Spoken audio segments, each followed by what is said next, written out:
The meeting of the President and Board of Trustees to order at 7 o'clock. On the roll call, Trustee Clemstein. Here. Trustee McAvoy. Present. Trustee Curry. Here. Trustee Heeman. Here. And Trustee Frost. Here. And we stand for the pledge, please. I pledge allegiance to the flag of the United States of America and to the republic for which it stands, one nation, under God, indivisible, with liberty and justice for all.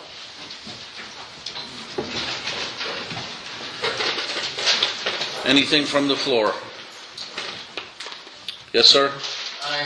My name is Kevin Davis. I'm from the Running Brook Farm development up there, and I was inquiring about handicap parking, and the management company said you go along with it. We have none. I discovered that when they resurfaced the areas there for the people that had breathing difficulties and everything, there was no handicap. We had to park so far away, and I believe they should have that access for the visitors and the people that live there. And I would like to just bring this up here. This is what I sent the management company. And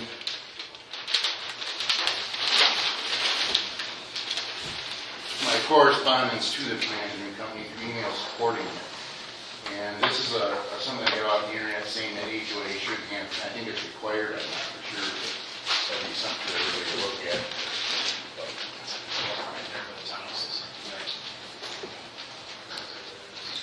I believe Tim can address this. Sorry I'm late, everyone. Okay, Tim, do you want to address that? Yeah, I'd be happy to look into it. The ADA is very clear as to where they're required and when. The developer, KLM, in Phase 1, Phase 2, in the single-family development is currently putting the handicap signs up. They're striping and putting handicap. It's 1 per 25. I'll certainly be happy to look into it, but this appears to be through an HOA or on private property. And so I can look into it and offer my comment, but not sure what type of hammer I would have over handicap signage on private property as a village engineer. In past on private property, what has to happen, or what I've seen happen at Centegra Hospital, at the Centegra Health Fitness, is a person like this comes forward and they actually call the AG, and the AG comes in and visits the site, and then they tell the HOA or the property owner what needs to be done for signage. The handicap signs do have to be closest parking stalls to the place they want to go. It's 1 per 25, it has to be very specific slopes and things like that. So I'm not familiar with what he's talking about or where, but if it's in the public road right away and it's something that we did when we just repaved it and we're going to restripe it, be happy to look into it and work with them. But this is over in the. This is in the multifamily, So I mean, this isn't us. Is there a requirement like that when somebody's putting up a multi-family I'll have to look at the code. facility? I'll have to look at the code. Be happy to do that. But it's on private property, so it's a little bit outside of our bounds. According to the management company, when I asked him, he believes it's this villages. That's what he told me. He said it's only ours to maintain. That's in the email there. I understand. I got your email today, sir, and I'm looking into it. So Okay, thank you. Be happy to work with you, and I'll give you a response tomorrow. All right. Yep. Could I have some of those pictures or whatever you showed guys?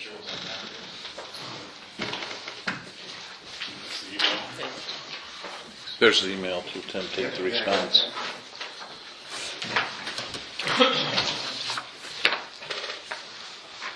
Anything else? Okay. With there being none, move to approve the omnibus agenda. Have a motion?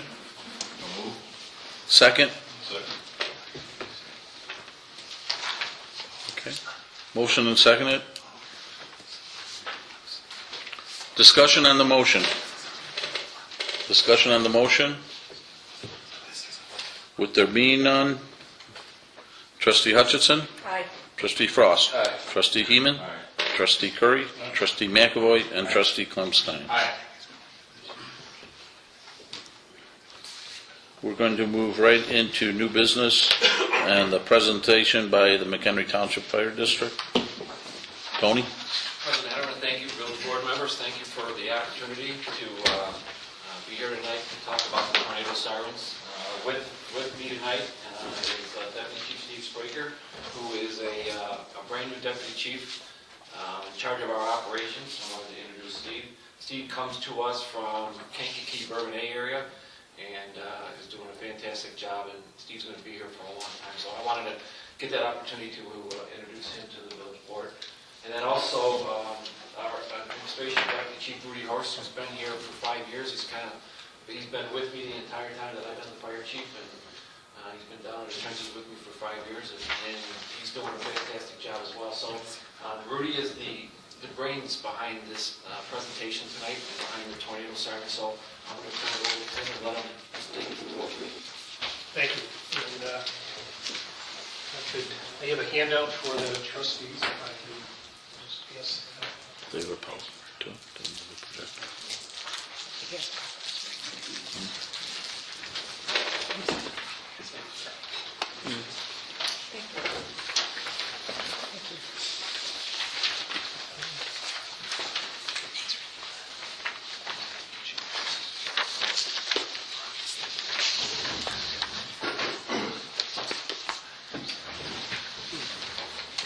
And we appreciate the opportunity, President Hederman, members of the village board, and others, to talk to you for a few minutes this evening regarding some of the fire district's efforts in the area of emergency warning sirens, or the outdoor warning sirens. Tell you about some of the things we're working on, and then also a couple areas where we see the potential for the fire district and the village of Johnsburg to work together or partner together on a couple of those efforts. I'll talk a little bit about the existing sirens at our Station 2 here in Johnsburg. I'll mention the one at Station 3 in Lakemore. I'll talk about some future things that we're looking at with Station number 5 in Ringwood, and then some future planning, which is one of the opportunities where we feel we might be able to work together. The existing sirens, and really I should say they were existing up until Monday and today, but the existing sirens that we had at Station 3 in Lakemore and Station 2 here in Johnsburg, I know President Hederman and Trustee McAvoy and also Trustee Heeman are very familiar with the original purpose of those sirens. The siren at Station 2 was originally designed to alert the volunteer firefighters or the members of the Johnsburg Rescue Squad before the days of cell phones and pagers and that kind of thing. And when that purpose was no longer there, our board made a decision back then to kind of reutilize those sirens for outdoor warning, for tornado sirens. Good decision back then, and our board feels it's still a good decision today. What occurred in April of this year when we had that big storm that came through, and with hail and everything else, the siren at Station 3 in Lakemore failed to operate. We brought out Braniff Communications, and they said the siren, which those sirens are estimated to be 40 to 50 years old, pardon me, and were declared obsolete back in the 1970s by the manufacturer. That siren was no longer repairable. In discussing it with our village, with our board of trustees rather, their direction to the fire department was two things. Number one, irregardless of the original purpose of those sirens, the residents of Johnsburg and the residents of Lakemore have come to expect that in the event of a weather emergency, those sirens are going to alert the public. And so our board feels it's very much a shared responsibility, fire district and the villages. That was number one. Number two was they felt that if this siren in Lakemore has already failed, how long will it be before the siren in Johnsburg fails as well? So as we start to look at our planning, and if you take a look, please, at the first map that you have in your packet, it shows what was the existing siren coverage. Now, the city of McHenry has 8 sirens. We have ours at Station 2 here in Johnsburg and Station 3 in Lakemore. There's actually an 11th siren at the McCullum Lake Village Hall, which is currently out of service. And I'll mention that one briefly in a moment.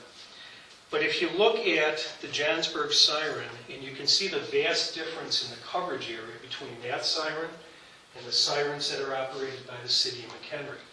And again, that relates back to the original purpose of the sirens. The siren that we had here in Johnsburg had a radius of about 2,400 feet, covered a very small area. Where the regular outdoor warning sirens, such as the ones that McHenry has, those have a radius of about a mile. When we took a look at that, our board directed us to what would it be with a modern outdoor warning siren installed. And so if you take a look at the next page, you can see the vast difference between the existing sirens that we had and a new modern outdoor warning siren. In fact, you'll probably note that the coverage area for the new siren up here in Johnsburg, as well as the other one down in Lakemore, those coverage areas are actually a little bit larger than the existing City of McHenry sirens. That is because as the technology has changed, the sirens that we're purchasing are actually louder. They're about 10 decibels louder. And they cover about a 1.2 mile radius, or about 4 square miles. So comparing that first map to that second map, you can see a pretty significant difference in the area within the village of Johnsburg that will be covered from that new siren at Station 2. When we presented this information to the Lakewood Village Board, or Lakemore Village Board, they were able to partner with us on the siren out at Station 3. Kind of interesting, as we had discussions with Lakemore, the president of the village of McCollum Lake works for the village of Lakemore.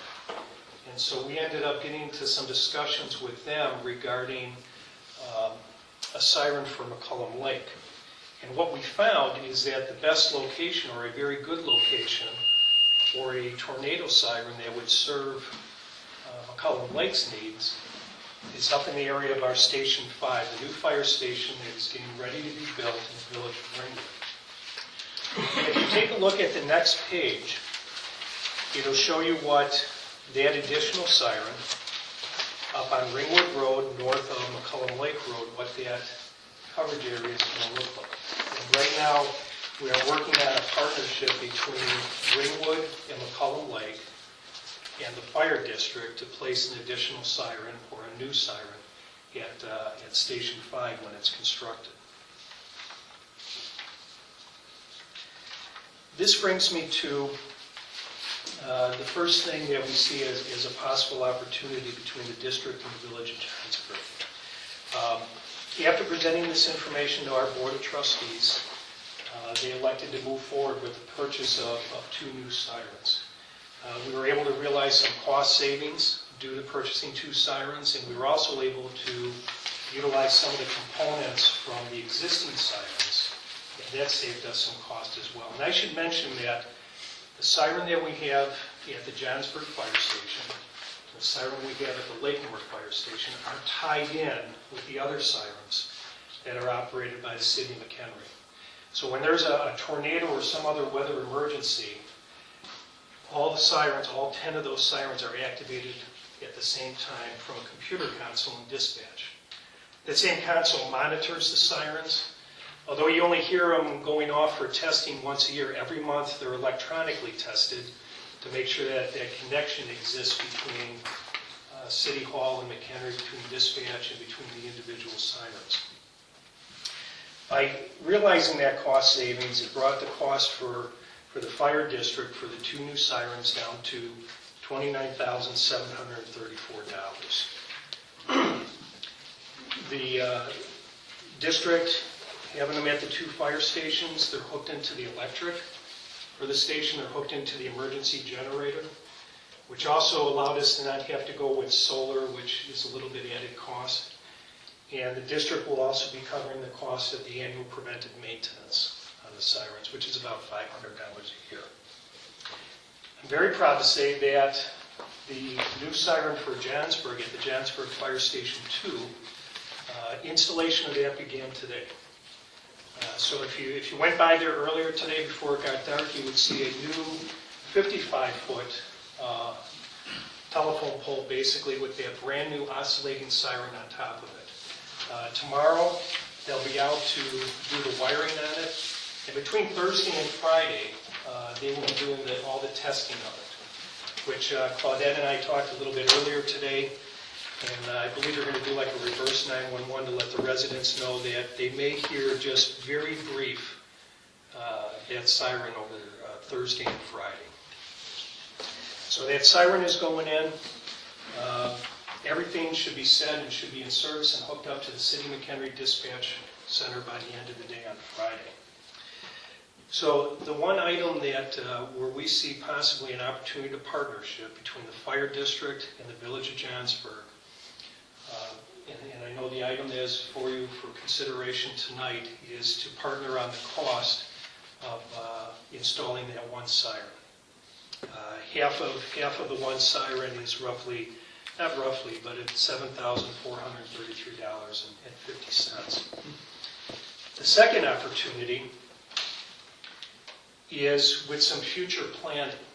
And as you look at that map, and the current map you have in front of you showing the new siren in Lakemore, the new siren in Johnsburg, and the new siren that will go into Ringwood, you can see that there's still some existing areas and that are not covered by tornado sirens. And we think that there's an opportunity there potentially for maybe the village of Lakemore and the village of Johnsburg to partner at a later date on an additional siren. They would serve both villages. It would allow it to be done in a way that shares the cost between the two governmental agencies. Same thing might exist between McHenry Township and the village of Johnsburg or the village of Ringwood. So what the fire district intends to do is we have asked Braniff Communications, the siren company, to take the overall map of our fire district and all 8 communities that we serve and to identify where additional sirens would ideally be located. We're just starting to get that information back now, and what we would like to do and what we would like to invite the village to participate in would be a planning meeting where we could get all 8 communities together, plus McHenry Township, plus McHenry Township Fire District, and take a look at that large map where they have plotted possible additional siren sites. And again, it may identify an opportunity for 2 or more villages or 2 or more governmental entities to work together to cover both their needs for the tornado sirens without having to bear all of the cost. We anticipate having that meeting before the end of the year. We're just starting to get the information back from Braniff on where those potential additional sites would be. And they've looked at things like the zoning maps for the communities and the population densities and those kind of things. We've talked with McHenry Township, and they are interested in participating in that. We've talked to Ringwood and Lakemore and McCullum Lake, and we hope that the village of Johnsburg would be interested in participating in that as well. On the very last page of this is just a little bit of information on that new siren that's going in. It's a federal signal. It's a very common siren in this area, and like I said, it's the most powerful outdoor warning siren of that type made by Federal Signal. And again, that new siren is going to cover about a 4 square mile area around Station 2 here in Johnsburg. With that, if any of the trustees or any of the members have any questions, I'd be glad to try to answer those. Yes, sir. Rudy, looking at this here, the blue circles, it seems like there's a degree of overlap on some of those. Yes. Is there any sense, I'm sure you guys probably looked at this, and maybe relocation of some of those? Is there any potentially installs of new ones? And that would certainly be a question that could be raised with the city of McHenry, and my assumption there is I've experienced in sighting sirens where in the other community I worked for, is some of that might have come about from where locations were available to put a siren. Braniff Communications recommends, in an ideal world, if we were planning the community from scratch, about a 1/3 overlap between the sirens. And you're absolutely right, Trustee McAvoy, there is A couple of sirens at least where it's probably close to half overlap. Just, the relocation, it might even just be cost prohibitive with regard to this. But it's certainly a very good question to see if maybe relocating a siren would be, and I think that's something that certainly at that meeting, we could raise that and see what the city of McHenry's thoughts were. Another question I had is for Station 5, is McCollum Lake and Ringwood, are they partnering with you on the purchase of that? They are partnering with us in that McCollum Lake and Ringwood have indicated that they're going to partner together on the cost of the siren. And then what the fire district will be contributing on that one is located at the station, will be hooked up to the electrical supply for the station, will be hooked up to the generator, and the district will provide for the annual maintenance for the siren. And Lakemore is partnering with you for the upgrade of the one at Station 3? Yes, they are. Rudy, the ones in the city of McHenry, they were all bought by the city, is that true? Yes, sir, that's my They understanding. were all paid for by the city? Yes, they were. So the $7,400 covers installation and the purchase of? Half of the siren? purchase. Right, Yeah, but installation. it's covering those two Yes, ma'am. categories. Yes, it's covering the purchase and the installation of the siren. Our share of that, which is half? If Yes. if The village elects to partner $73,433.50 with us. is half. Right, of those two categories, right. We were very fortunate because we were purchasing two sirens at the same time. We saved several $1,000s on installation costs. And then because we had existing sirens and they were able to reuse some of those components, not of the siren itself, but some of the components that it uses to communicate with the dispatch center, that saved some cost as well. So we were really pleased on how we were able to bring the cost down. So based on this coverage that I'm looking at, how much of our community is not covered? I think it's almost all covered. Some is not, north of Jensen Road. North of Ringwood Road. Yeah, I would think to the, and Well, Ringwood, north of Ringwood Road is, oh, I got you. Oh, no, wait a minute. Prairie View, Prairie View would be covered, wouldn't it? no. Prairie View wouldn't be, north of the high school off of Miller there, North Prairie Trails wouldn't be covered. So that, I don't see anything between, the stuff between us and Lakemore is in the township. Right, that's what I was kind of getting at. Yeah. I know that you'd mentioned us partnering with Lakemore, but I'm not sure where, Well, what's shown on this map is in the township, that's Chapel Hill Oaks, I think. it doesn't seem like that's our area. And I think we would definitely be interested in covering Prairie View Estates and everything north, especially by the high school, that would be included. This is showing south and east towards the gap, big gap. the map that Braniff is working on for us now goes all the way up to the borders of the fire district, so it'll show the entirety of the village of Johnsburg, as well as the other areas of the district. So I think it'll help to provide that answer to your question of, okay, what is left to be covered. Right. Well, it's been a goal of the village for about 20 years to have these sirens. In fact, we've even had a fee with some of our to do it. So I think this is an excellent opportunity to get it done, and I think we are interested in moving it, at least covering.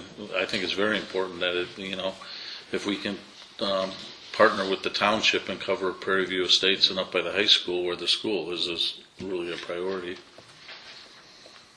Rudy, I have one question too. I've seen with other development, other communities, it's like, not that we're having big developers coming in and want to develop lots and space, but sometimes they'll actually get developers in their impact fees or something to get them to provide this for, they're going to put 500 homes in to cover. Is that something you guys are also looking at too in your plan?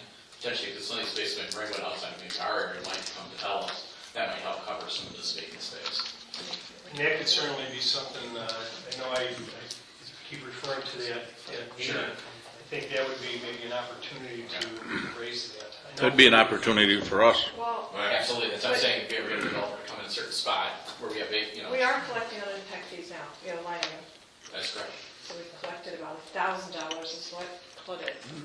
We've discussed it today, about what have we collected so far. So we've got $1,000 since 2006, which is when it was Right, the ordinance initiated. changed in 2005, and the first one came in 2006. So that 1,000 is 73 is covered. I think the consensus is everybody's in favor for what's going on. With that, thanks, Rudy. Thanks. Thank you. With that, would I have a motion to approve payment to the Montgomery Township Fire Protection District in the amount of $7,433.50 towards the purchase of the replacement siren at Station 2 in Johnsburg, Illinois?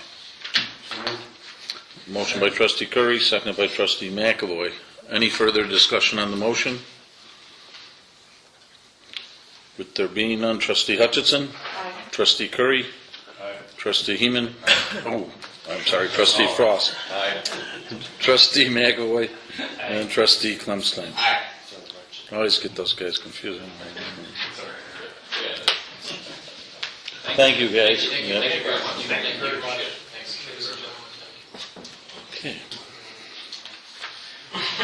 Okay, I'm going to let Kim and Claudette and take the lead on this one, but let's get a motion first to approve from BNS&A for the purchase of municipal accounting, payroll, utility building, and building permitting software in the amount not to exceed $80,680 to include the cost related to training and data conversion.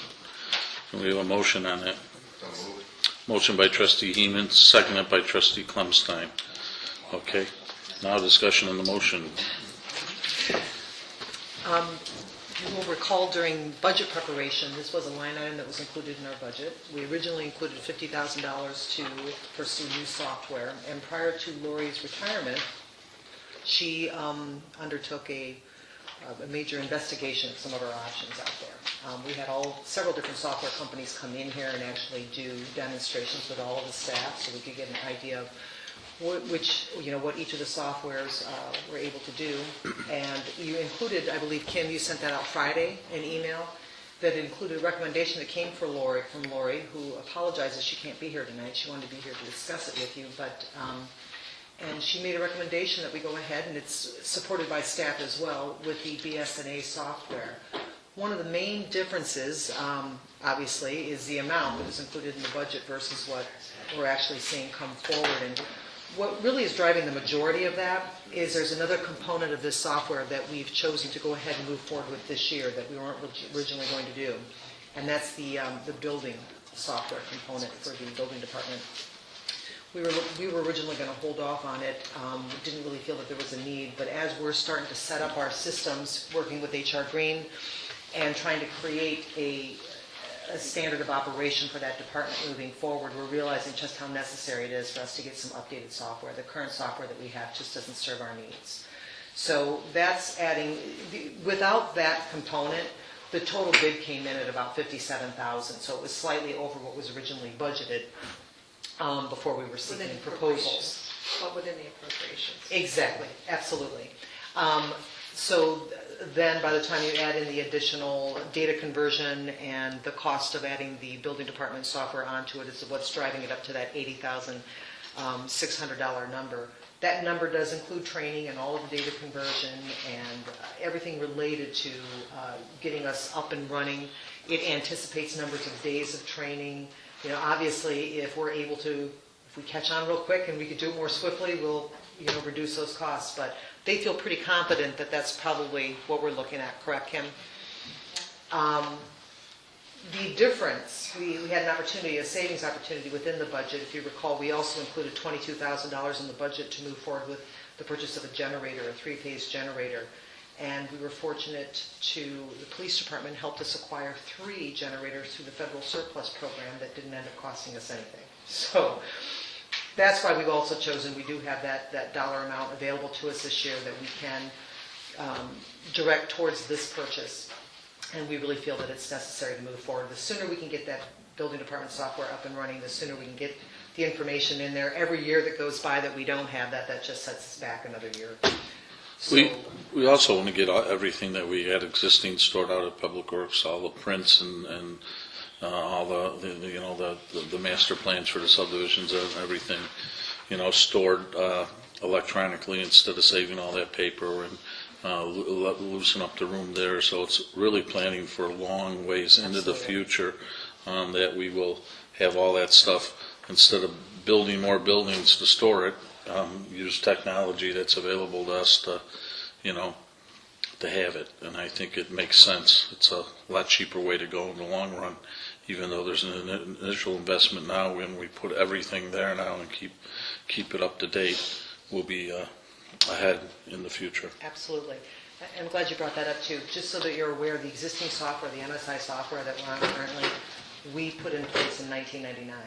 So it's definitely needing to be replaced and time to upgrade to a new system. And the timing of this and the payment, how's that going to fall? Because some of that could be in next year. Exactly. There's a real possibility that a small portion of this, by the time all training is done, some of it may even fall in the next fiscal year's budget. So we've identified, $72,000 that's available to direct towards this purchase immediately in this year's budget, and the remainder amount. And I believe they even expressed to you that if it were more beneficial to us, they'd even defer that last portion of it to next fiscal year, the remaining $8,000 if needed. So, Good for you to do. Trustee McAvoy. I looked through the proposal, Kim, and under hardware, I see we don't need to purchase any hardware. We do not. It can go on our existing hardware. We've done some upgrades to that already. right. Yeah, we're pretty good at making sure we're keeping current with our hardware.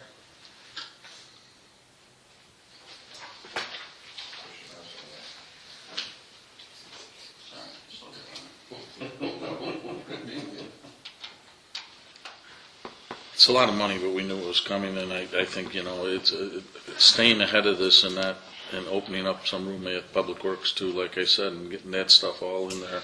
I mean, we might all be in the cloud someday by the time it's all in the cloud, but whatever. We'll be ahead of the game. Maybe we'll have it at our fingertips up there. So, anyways, any further discussion? Well, I just wanted to say that this is something that I think we were intending to do. We're expediting the timeline a little bit, and since we have that opportunity with the generators, we're not really looking at a big offset right now. Correct. And if we can defer some of that payment into next year, we're just getting it all done sooner. So we'll have but just for information on the generators, the Public Works guys, Shiloh was hooked up that way already, where we can roll a generator out there and plug it in and go that way. We will be doing the same thing at the backup. We'll back up for the Village Hall here now, and then back up for the police department also. We'll all be backed up. So. I guess the only question I have, and I'm sure it's covered, our existing computers are all fine size-wise and updated. They were just all updated this year. They're all compatible.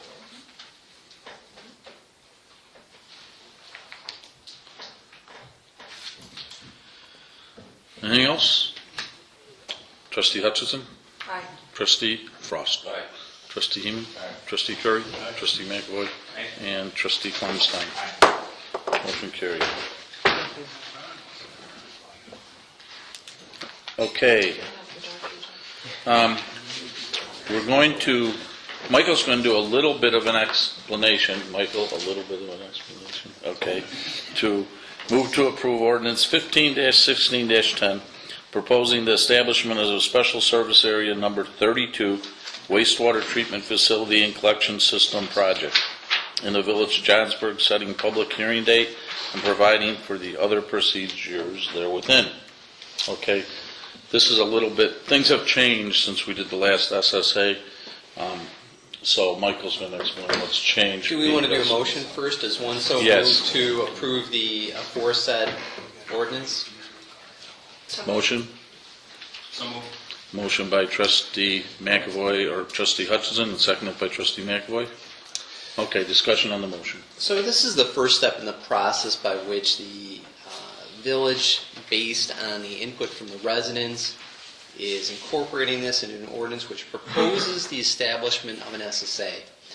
The second step that will occur is preceded by a notice in the paper and mailings to the affected residents, generally speaking, there will be a public hearing set. Once that public hearing occurs, there are 60 days thereafter by which a majority of owners, a majority of voters within the proposed SSA can object to the proposal of the SSA, the issuance of bonds, the boundaries, whatever they wish to.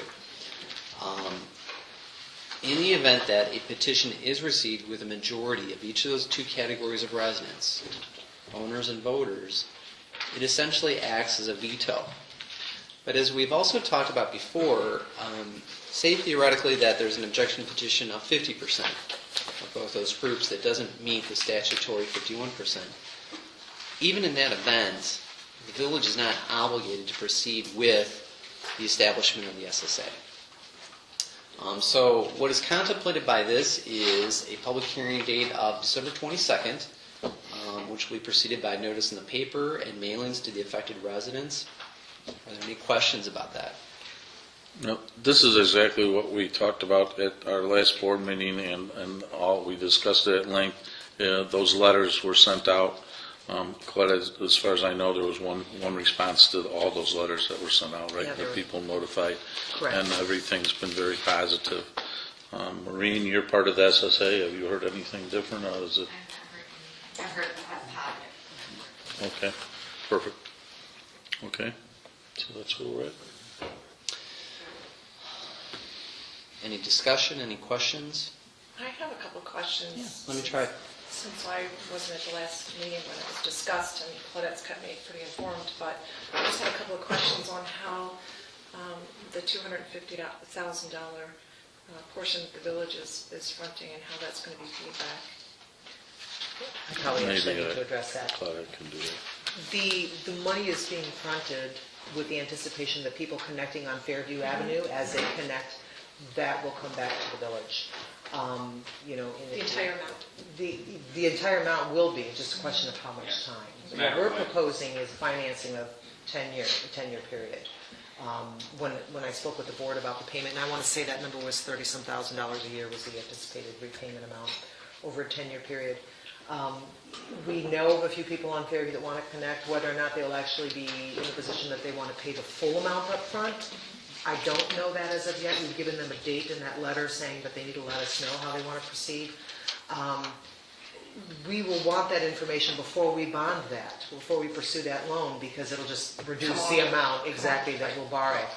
The remainder of the individuals will not be able to benefit from paying it through their tax bill because they can't be included in this SSA. They're not contiguous. Contiguous, right. So what we're doing is we're offering them a debt retirement line item on their utility bill that they will be able to pay back over a period of time. The expectation was it would at least be the same structure as somebody would in the SSA, that they would pay back, because that amount's probably about $133 a month. When you take a look at what would be tacked onto a tax bill, it would equate to about that. That would be the expectation, that would come back over time. So it'll be amortized equally over those residents in Well, terms of paying it back? Exactly. Okay. Based upon their costs will be the same. The people that are connecting today will pay the same as the SSA structured cost. Right. People that are choosing not to connect today will Will go bear up. the cost of additional Of the interest and additional- costs. right, the Exactly. additional fees. So if they connect in 5 years, it'll be a greater Right, cost. so have we given them a timeline as to when they need to connect? I mean, if this is a 10-year amortization So- loan, have they been given a timeline for It when was they in need the to sign letter, up? right, of how it would progress? Well, no, we did not tell them they had to connect by a certain date. No, but we gave them- basically gave an estimate of what The cost. Cost would accelerate. So we haven't determined or established any date that they need to sign up by? Why? Shouldn't we? I mean, I'm just asking because we've got 10 years. We discussed it at length at the last meeting, That's what I meant. so. Trying to get caught up. Why do we decide not to give them time to sign up by? I mean, I think it's a reasonable expectation that if the village is fronting $250,000 of tax money, that we have a timeline of when we expect to recoup that. I mean, if we go to a bank and borrow We money. talked about a sunset clause. Go ahead, Kevin. I don't think specifically we have to worry about people on Fairview for that $250,000. as we extend this out, the monies will be coming back in connection fees with whoever hooks up after. So I don't know if we have to rely on people on Fairview for that entire amount. Well, I'm sure this get, so we're not relying on Fairview to pay the whole thing back? Well, yes, we are. We're relying on Fairview. First of all, the first big chunk probably is going to come, or is going to come, from the hookup to the school, because the school is hooking up as part of their capital plan, the junior high and the middle school. That number has already been established, which is a... Right, but that's not towards the 250, that's already Right. reducing. Okay, and the then amount. the library's hooking up. I believe they want to go ahead right away. Cindy Short has indicated that she wants to go ahead right away. But that building's been sold, so I don't know where we're at with that. You know, some things, it's like hitting a moving target all the time. Okay, so based on that, we figured that we would be able to cover it. Now, whether we have to have a sunset clause to say, okay, those folks have to hook up in a 5 or 10 year period, we did discuss that at length too. And I don't think we gave them an example of what it's going to escalate by the CPI. I would think that those people would be encouraged to hook up sooner than later just by saving the money. Okay, the money that they will save over that period. I think people need to really be shown dollars and cents because, you know, I'm not sure that unless you spell that out to them, they're going to really understand that. We did do that, we indicated in the letter that We- it will Like, over increase how many more years? You than sign up this year, $1,000. Second year, third year, fourth year, fifth year, what's it going to cost? It would increase more than $1,000 each year. Each year. That's And that in the was letter. Put in the letter. So they're going to pay back the whole 250. I mean, I know this is a little off, maybe in terms of the specifics, but we should have a discussion, I think, in terms of ideology moving forward. You know, way back when, there was some, I think I was the one that brought up that maybe we need to start looking at mandatory well and septic testing for people that choose, especially for people that have infrastructure in front of their house. You know, so if they have failure, how's that going to be handled They now? got to hook up. So if it fails, they have to hook up. That's by county ordinance. And how do we know about a failure? And if we're village not- ordinance. If we're not doing mandatory well and septic? Because the county, where that infrastructure is there, if anybody comes in for A A permit. If they ask for a permit, and if they don't, we don't know about it, right? It's all about the neighbors, and I can come to your house and drop dye in your tank, and if I don't see it, that's considered a passable septic. There's no other testing that can be done by the average person. Right, unless we institute a program for It's not for us to mandatory well. institute, we don't control on-site septic and wells, that's McHenry County Health Department. So But couldn't our- we pass an ordinance requiring that? And what type of test? I mean, would they you do like that to in be other done? places of the country. I mean, Mandatory on-site septic testing? Yes. For mound systems and electrical components, yes, if they have the staff. Traditionally, no. because I think they do that in Wisconsin, I know they do that in Only on the mound systems with monitoring wells. I think in Wisconsin, they monitor when you pump it, right? You have to pump a holding tank so often, and they monitor when they do that, but they don't have a testing as far as on the tank.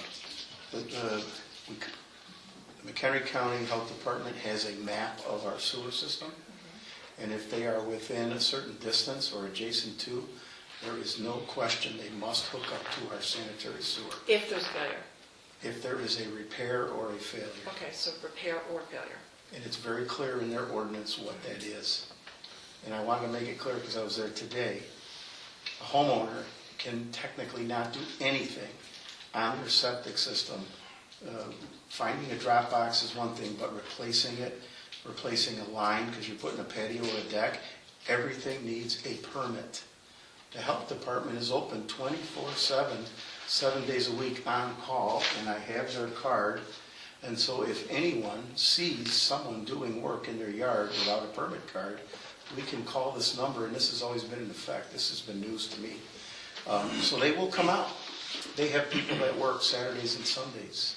And so if you get calls, that's the best inspection, is a neighbor when his children are sitting next to a failed septic. Call, and they will be put on notice. Well, we've had that instance happen in the past where people are doing their midnight repairs and Did neighbors anybody call call?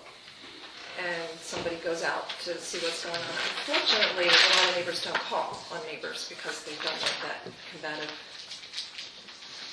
confrontation, so they don't do it. I'm just concerned that, we have infrastructure in place and we don't have any timelines, particularly when we're fronting money. It's just my concern. I'd like to put it out there.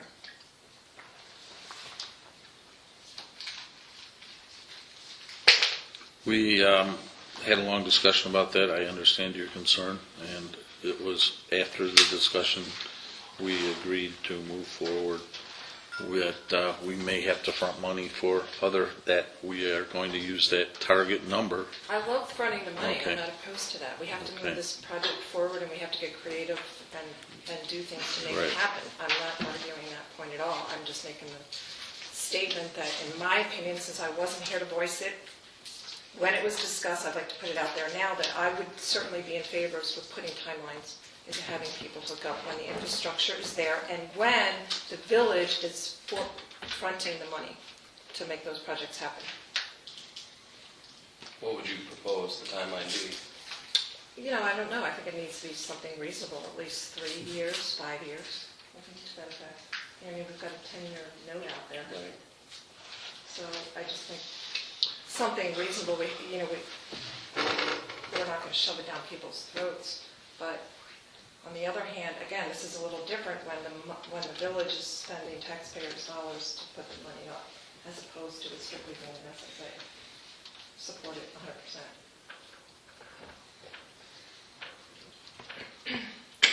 Your thoughts, gentlemen? We have Mary Lou's, that we should have a sunset clause on the existing stuff. That really has nothing to do with this ordinance, It doesn't. other than It we're doesn't. fronting Right. the money from Exactly. it. It really has nothing to do with moving forward with this I think I ordinance. just like Because to put Mary it out Lou there is, as we move forward as well with future well, projects. have some type of policy. Policy. Correct. I guess the only thing I can say about that is, we go back to SSA 23, where we're at 14,000 and something. 800. Now we're at almost 21,000. So, The cost is 21,000 after we're fronting the money. After we're fronting the money.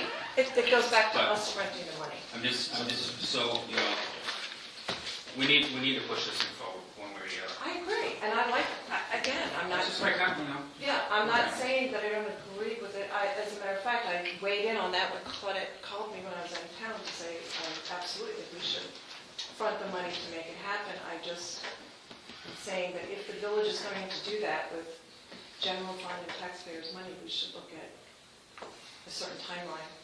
That's all, to recouping it, and not leave it open-ended. Utilize your sewer use ordinance, which when SSA 23 was created, you were required to pass that. And if that sewer system would have went in all at once, there was a discussion whether the people had 6 months or 1 Right. year.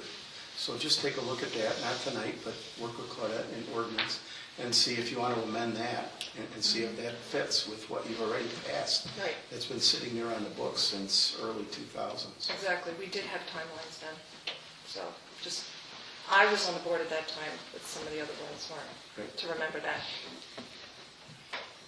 I need a clarification. You indicated that there was going to be an increase of $1,000 every year. Is that correct? That's what we indicated in the letter to the people To those people, that don't move ahead right now. And we heard nothing back from those people that are in Fairview Avenue based on saying that they're going to be experiencing $1,000. No. We've heard, the only people that we've heard from are the people that want to hook up, actually. Correct. Most of those people read that letter. that's a lot of money, That's a lot of money. that is a lot of money. It was said at And we did point It was out, said at all the public meetings. I understand. Somebody said And- each in Fairview each and every time. we also pointed out that they will be required to hook up if they do have to do a repair or replacement, that the county and the village will require them to hook up. And we left the window open for them to respond back before we did our legal, because it was another chance for them to go out and get a few more signatures on Fairview to be part of this project. And we heard nothing again. And so You know, the problem is, Tim, is everybody loses their memory. So, 7 years down the road, when somebody then hooks up, they're like, oh, I didn't know it was going to cost me this much more, right? I mean, that happens. People sort of forget about that. I don't think we could be any clearer in that letter than we were. Here was the discussion we had, 250 grand, it's 22 grand if you're hooked up today. It's only going to go up 1,000 more each time. I think there's over 30, is it 30? 32 people on Fairview Avenue? I don't think it's even that many. Or 20. it's 29. 29 people on Fairview. We just need 11 to hook up to cover the 250. So that's a little less than half. And with the library and a few other yeses, it's even lower than that.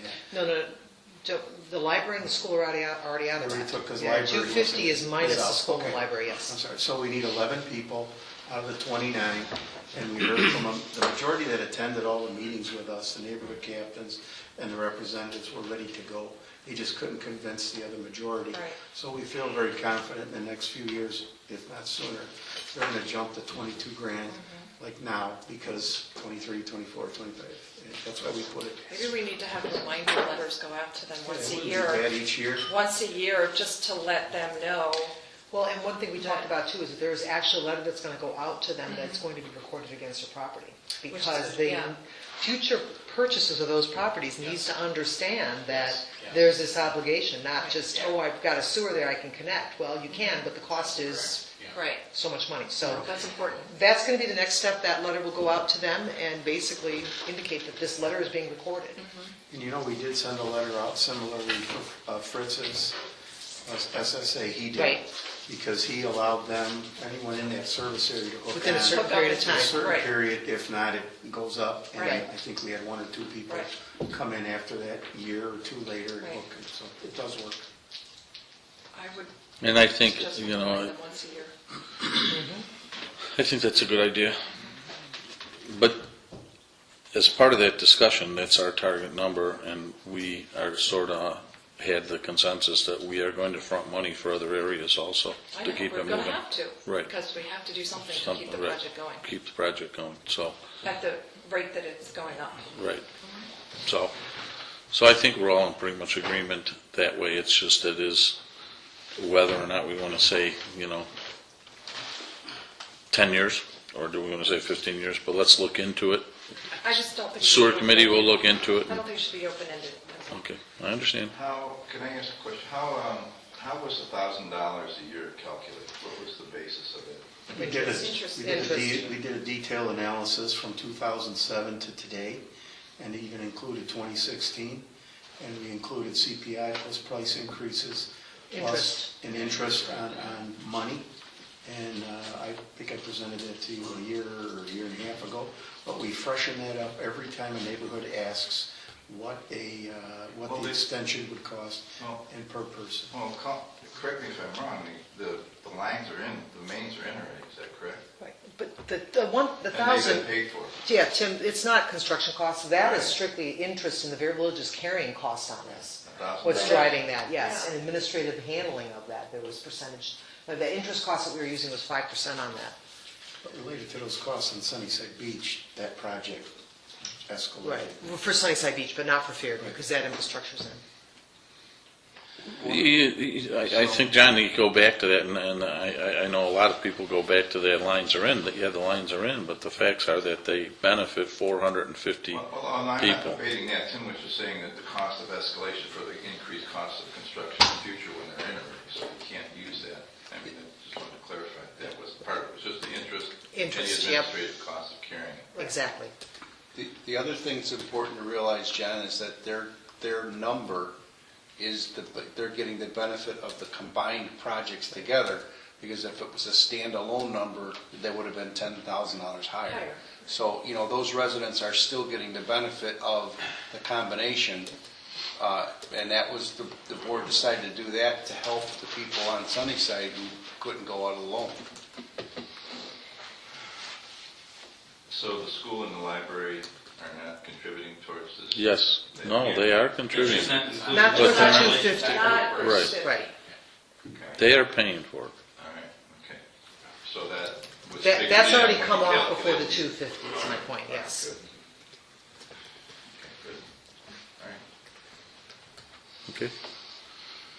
And we will study that further, make sure that we got some answers, I think Mary Lou's more right. answers.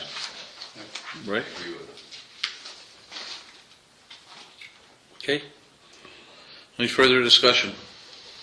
My only question would be the date. Just 1 second, and we've asked if the board will be here, but is that problematic because it's 3 days before Christmas and 2 days before Christmas Eve? Just wondering if that date will pose a problem for any homeowners. I don't know that it would, that we have It's to just a fit within hearing. a very That- specific that doesn't time. set that. We have to wait 60 days before we can hold a public And hearing. that's the way line. Exactly. If it was a year ago before this law changed again, Right. we could do the hearing tonight, and it would be 60 days from tonight. No, not Okay. tonight. We'd have to do public notice for I about know, From the public hearing. 15 From the days, public hearing. 20 days, the public hearing would be right.